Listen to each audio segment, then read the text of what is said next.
All right, so this is the SN11RG soundbar subwoofer from LG. Firmware update has been causing, it may be a firmware update or just a defect in the PCB, but essentially hundreds of reports in the ABS forums are reporting that the PCB is going out on these units. So essentially, there was a firmware update a few weeks ago, or over the last few weeks at least, and started out having behavior with the subwoofer where it wasn't connecting. I'd have to unplug it and plug it back in to get it to pair with the soundbar. And eventually, after a couple weeks of that, it just failed to turn on anymore. And it was very bizarre. Thanks to ABS forums, they did point out a specific part number, and it seems to be rectifying the issue.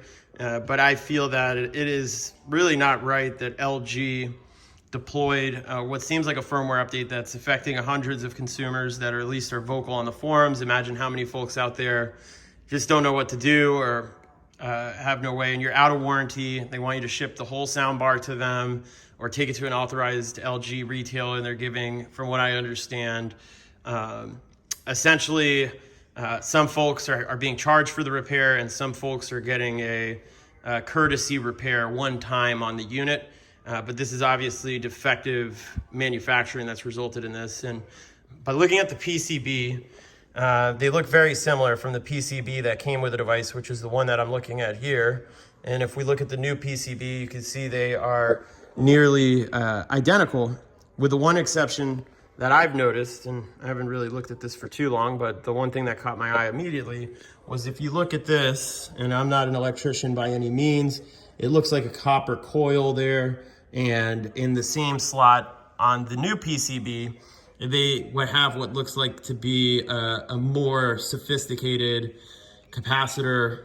I have no idea what you would call that, but that's my assumption. Is they went from a simple, cheap coil to something that looks like it probably costs a little bit more and is more able to handle power going through it. And so that's my synopsis here. Pretty easy repair. You just take it out of the sound bar. Basically, there's screws on the back of the sound bar, as you can see here, that you just need to unscrew. You'll pull it off. It takes a little bit of force, but once you've pulled the backing of the subwoofer out, just be careful that you don't mess up this paper towel roll. You know, this is what we pay for, quality subwoofer here.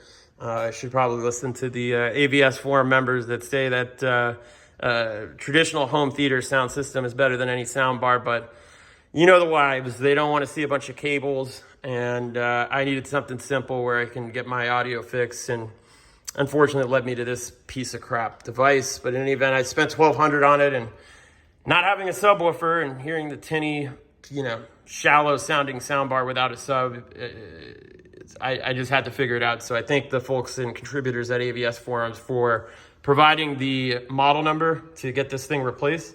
In any event, there's really two cables that need to be connected. Well, first, obviously, unfastened from the original board that's there. You have screws here that you have to unscrew on the board to be able to get the board out. There is some type of adhesive, and so when you try to take it out after you get the screws out, it's not gonna come out nicely. You're gonna have to put a little bit of force on it. It'll break the adhesive and allow you to remove the old PCB.